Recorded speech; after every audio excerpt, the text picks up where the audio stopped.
Yes, I recommend this wine. If I'm scoring this wine today, we're in Napa Valley having Cabernet Sauvignon. Let's get it. Welcome to another episode of Wine Still of the Week, where I go find a bottle that is under $20, that's punching above its weight class.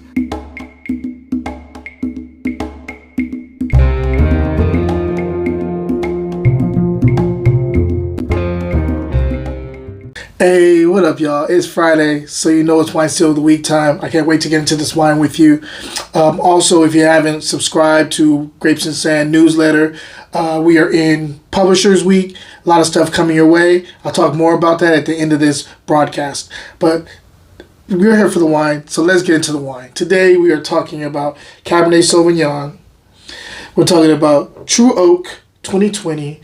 Coming from Oakville over in Napa Valley, this nice little district. They make outstanding Bordeaux varietals, specifically Cabernet Sauvignon over there. Yeah, this is 2020, and yeah, this is the label. All right, I'm gonna move it off the table and start and just go with the wine glass. Hope everyone's having a wonderful week. I definitely am. I'm happy it's Friday though. Looking forward to enjoying this weekend. Got some work to do a lot of work to do this weekend, but looking forward to have some family time too. Yeah, so let's get into this. On the nose, definitely textbook Cabernet from Napa Valley. Dark cherry going on here. Also like some dark chocolate going on here. I'm getting like this really high cacao, 75 and above type of chocolate going on here. Kind of dense. There's also like a kind of like a violets thing going on here too. I don't normally get a lot of floral components coming out of Cab, but there's definitely like violets I'm catching here. I'm getting blueberries.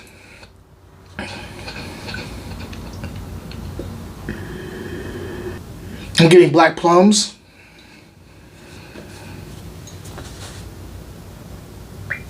Sorry, I just opened up this bottle, so that's why I'm swirling it so much, trying to get some air in it. I'm getting new car leather. I kind of think that when I get like new car leather, it's indicative of maybe the oak treatment that they're using. I'm thinking this is maybe like new oak, probably new American oak. Definitely get a little bit of vanilla going on here, like kind of like cherry vanilla thing going on here. There's also like a kind of like a scorched or like baked tree bark here too. And some black currant. Let's go ahead and taste it and see if everything's translating to the palate. Wine Still of the Week will be right back. Books, and more books. I'm a publisher and writer. And if you love books as much as I do, go check out my website, grapesandsand.com. I love to share books, and I hope you guys enjoy. Cheers. Now back to the show.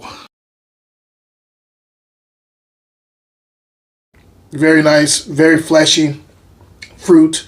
This is medium plus as far as the tannins go. This is a full-bodied wine with medium plus finish here. Good amount of acid here. Leaning into medium plus. Didn't expect that. I'm gonna say medium, high medium on the acid here, but almost there. Good amount of acid. Normally you wouldn't be able to detect that kind of acid just because the fruit is lush up front, and sometimes that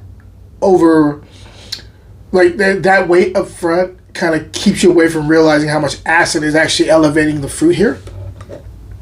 Let's talk about the fruit. So yeah, definitely that black cherry up front with a little bit of the blueberries up there too. As it gets to the mid-palate, you get more of that black, you get some black plum. You get a little bit of the coffee grounds thing. And a little bit of earthiness too. It's like a little bit of a soily thing too on the third quarter. As it gets into the finish, that cacao that I was talking about, that chocolate note is there. There's a little bit of a kind of a black tea thing too on the finish. Yeah, I like this wine. I think I think if you let it sit for a little bit, it's gonna be even better. But straight out the bottle, it's a solid bottle of wine. I can't front. This is actually pretty good. My mother. So I'm gonna tell you this still in a minute. So I'll actually wait to tell you the story after this diagnosis of this wine. Yes, I recommend this wine. If I'm scoring this wine, I'm going 90 points on it. Because it's definitely worth a try, especially when I tell you the price. I got this at Grocery Outlet for $7. This is easily a case buy. You want to buy a whole case of this.